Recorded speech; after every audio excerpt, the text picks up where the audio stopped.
क्योंकि मैं जानती हूँ मैंने सबके सर झुका दिए। किसने कहा कि तुमने सबके सर झुकाए? इसकी हिम्मत कैसे हुई मुझे कोर्ट में घसीटने की?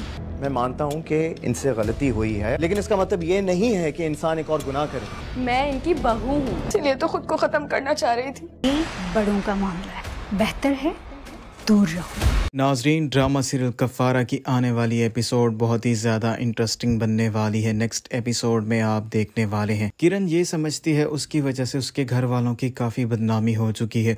अब किरण को एक ही रास्ता नज़र आ रहा होता है अपनी ज़िंदगी ख़त्म करने का, इसलिए किरण अपनी जान लेने की कोशिश करती है, लेकिन उसकी माँ को पता चल जाता है और वो किरण को बचा लेती है।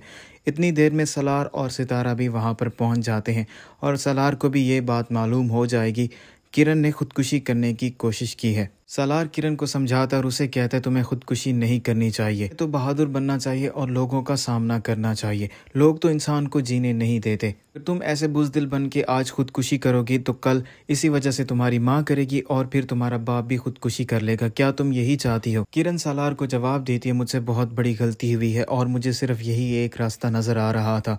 सलार किरण को जवाब देता है तुमने एक गलती की है, इसका ये मतलब नहीं तुम दूसरी गलती करो, और खुदकुशी करना हराम है, तुम्हें ऐसा नहीं करना चाहिए। और वहीं साहब को भी समझाता है किरण से गलती हो गई, इसका मतलब ये नहीं कि आप उसे इस काम पर मजबूर कर दें कि वो अपनी ज़िंदगी ही ख़त्म कर दे। और वहीं दूसरी तरफ कासिम निम्मी पर बहुत ही जुल्म कर रहा होता है, उसे हर वक्त कमरे में बंद करके रखता है और ये साबित करने की कोशिश करता रहता है निम्मी का जहनी तवाज़ुन ठीक नहीं है। लेकिन अब निम्मी ने भी फैसला कर लिया होता है वो कासिम की असलियत सबको बताएगी। निम्मी कासिम से कहती है सबसे पहले मैं तुम्हारी असलियत तुम्हारे घर वालों को बताऊंगी और उसके बाद सितारा को भी बताऊंगी।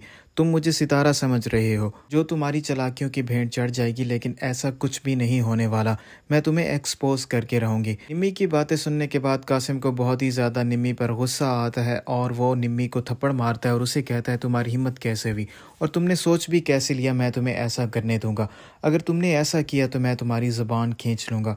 और कासिम निम्मी को बेड पर धक्का दे देता है। निम्मी के अपने ही गुनाह होते हैं जो उसके सामने आ रहे होते हैं। निम्मी ने सितारा के साथ बहुत जुल्म और ज्यादती की होती है, अब निम्मी के साथ भी वही कुछ हो रहा होता है। और वहीं दूसरी तरफ सितारा अब काफ़ी चालाक बन चुकी है। सितारा ने साहिबा की माँ को लीगल नोटिस भेजा होता है क्योंकि उन्होंने टॉक शो में आकर उनकी NGO के खिलाफ बातें की होती हैं जिसका उनके पास कोई भी सबूत नहीं होता। साहिबा की माँ ये खबर सुनकर बहुत ही ज़्यादा चौंक जाती हैं और वो ताहिर सिकंदर से बात करने के लिए उसके घर पहुंच जाती है और वो ताहिर सिकंदर से जाकर कहती हैं सितारा की हिम्मत कैसे हुई, वो मुझे कह रही थी वो मुझे कोर्ट में घसीटेगी, वो होती कौन है मेरे साथ ऐसा करने वाली। इतनी देर में सलार और सितारा भी वहां पर पहुंच जाते हैं। सितारा साहिबा की माँ की तमाम बातें सुन लेती है और उसे जवाब देती है मैं ताहिर सिकंदर की बहू हूँ और मैं ऐसा कर सकती हूँ। साहिबा की माँ सितारा को जवाब देती है ये बड़ों का मामला है, तुम्हारे लिए बेहतर यही होगा कि तुम इस सब से दूर रहो। सलार ये सारी बातें सुन रहा होता है और सलार को सितारा पर गुस्सा आ रहा होता है और सलार वहाँ से चला जाता है।